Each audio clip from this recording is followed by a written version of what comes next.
হবেন না। তিনি অহংকার প্রদর্শন না করে বরং সেজদায় লুটিয়ে পড়বেন, সেজদায় শুকর আদায় করবেন।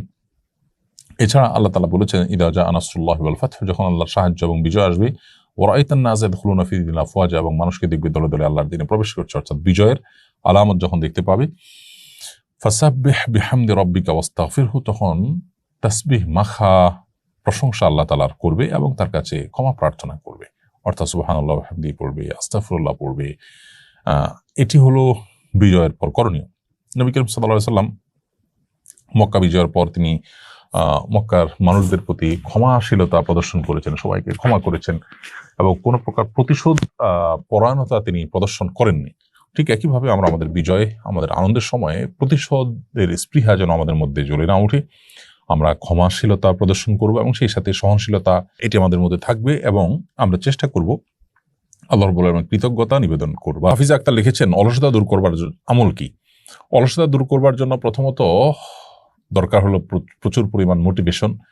আপনি যেভাবে মোটিভেটেড হতে পারেন সেইভাবে মোটিভেশন নেওয়ার চেষ্টা করবেন।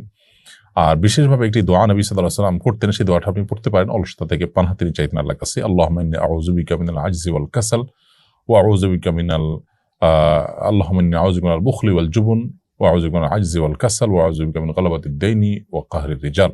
কোন বর্ণনায় আল্লাহুম্মা ইন্নী আউযু বিকা মিনাল হাম্মি ওয়াল হাযান ওয়াল আজজি ওয়াল কাসাল, আল্লাহ আপনার কাছে টেনশন, ডিপ্রেশন থেকে আমি পানাহ চাই এবং অক্ষমতা এবং অলসতা থেকে, কাসাল মানে অলসতা, সেখান থেকে পানাহ চাই। অতএব এই তো আল্লাহর কাছে আপনি নিবেদন করতে পারেন। আর এর বাইরে যারা কর্মচঞ্চল মানুষ, যারা অলস নন, সেরকম মানুষের সান্নিধ্য, তাদের সংস্রব, তাদের সাথে উঠা বসার মাধ্যমে মানুষের অলসতা দূর হয়। আরিফুল হক লিখেছেন, কিভাবে দুশ্চিন্তা দূর করব? দুশ্চিন্তা দূর করবার জন্য আপনি দোয়া পড়তে পারেন, আল্লাহুম্মা ইন্নী আউযু বিকা মিনাল হাম্মি ওয়াল হাযান ওয়াল আজজি ওয়াল কাসাল ওয়া আউযু বিকা মিন গালাবাতিদ দাইনি ওয়া কাহরির রিজাল। আল্লাহ আপনার কাছে হাম এবং হাজান অর্থাৎ টেনশন, ডিপ্রেশন, পেরেশানি থেকে আমরা পানাহ চাই, আশ্রয় চাই। আল্লাহর আশ্রয় চাওয়া এটা হলো সবচেয়ে বড় উপায় ডিপ্রেশন দূর করবার জন্য। ইস্তেগফার এবং দুরুদ বেশি বেশি পাঠ করাও ডিপ্রেশন দূর করার অন্যতম। রাফিউল তানিম আপনি লিখেছেন, আমি পুলিশে চাকরি করি, অনেক সময় নামাজ পড়ার সুযোগ হয় না, অফিসারের চাপ থাকে, সবাই বলে ডিউটি করলে নামাজ হয়ে যাবে, এটা কতটুকু সত্য? ডিউটি করলে নামাজ হয়ে যাবে এটা একেবারেই ভুল কথা, মিথ্যা কথা।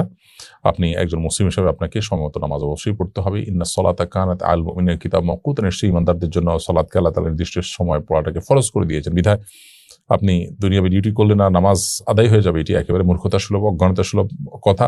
নামাজের দায় থেকে আপনি মুক্ত হবেন না, আপনাকে নামাজ আদায় করতে হবে ঠিকই। যদি নামাজ আদায় করতে না পারেন, নিয়মিত আপনার এই অসুবিধা হয়, তাহলে আপনি সে চাকরি ছেড়ে দিতে হবে আপনাকে। হালাল রুজির জন্য, বেঁচে থাকার জন্য মানুষ অনেক উপায় অবলম্বন করতে পারে, কিন্তু নামাজের কোনো বিকল্প কিন্তু নেই।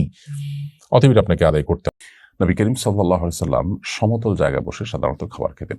নবী করিম সাল্লাল্লাহু আলাইহি ওয়াসাল্লাম যদি কোনো কিছু করেছেন বা করতে বলেছেন বলে আপনি জানতে পারেন, আপনি নিশ্চিত ধরে রাখবেন এর ভেতরে আপনার জন্য বিবিধ কল্যাণ নিহিত আছে, সেটি পার্থিব এবং অপার্থিব দুই দিক থেকেই।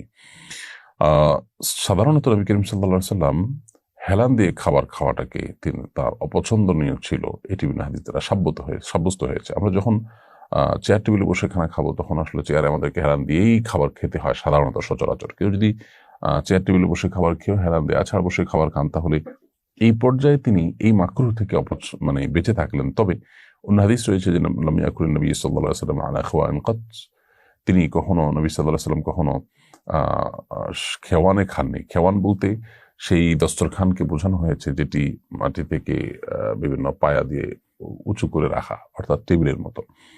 তো নবী সাল্লাল্লাহু আলাইহি ওয়াসাল্লাম সেটাতে কখনো খাননি, এটি তার ব্যাপারে বর্ণিত হয়েছে।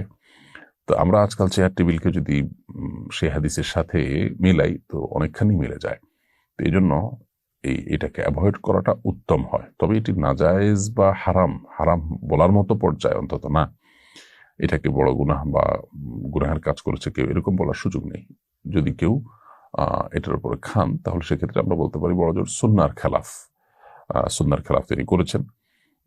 এটি হারাম বা নাজায়েজ নয়, হয়ে যাবে, খাওয়াটা হালাল হবে, কিন্তু অ্যাভয়েড করতে পারলে উত্তম। সমতল জায়গায় খেতে পারলে সেটা বেশি ভালো। বিশেষ করে বিভিন্ন রেস্টুরেন্টে তো সে সুযোগ থাকে না। সো আমরা ওটার উপরে খাবার খেলে গুনাহ হয়ে যাবে, হারাম হয়ে যাবে, এটা সেরকম না। তবে যেটি বলছিলাম যে নবী করিম সাল্লাল্লাহু আলাইহি ওয়াসাল্লামের যে লাইফস্টাইল ছিল তার প্রত্যেকটি আল্লাহ সুবহানাহু ওয়া তাআলা কর্তৃক নিয়ন্ত্রিত, বা আল্লাহ সুবহানাহু ওয়া তাআলার নবী হিসাবে সেগুলোর প্রত্যেকটি আমাদের জন্য অনুসরণীয়, সেগুলোর পেছনে বিবিধ কল্যাণ আমাদের জন্য রয়েছে। সেজন্য আমরা চেষ্টা করব সেগুলোকে যথাসম্ভব মেনে চলার।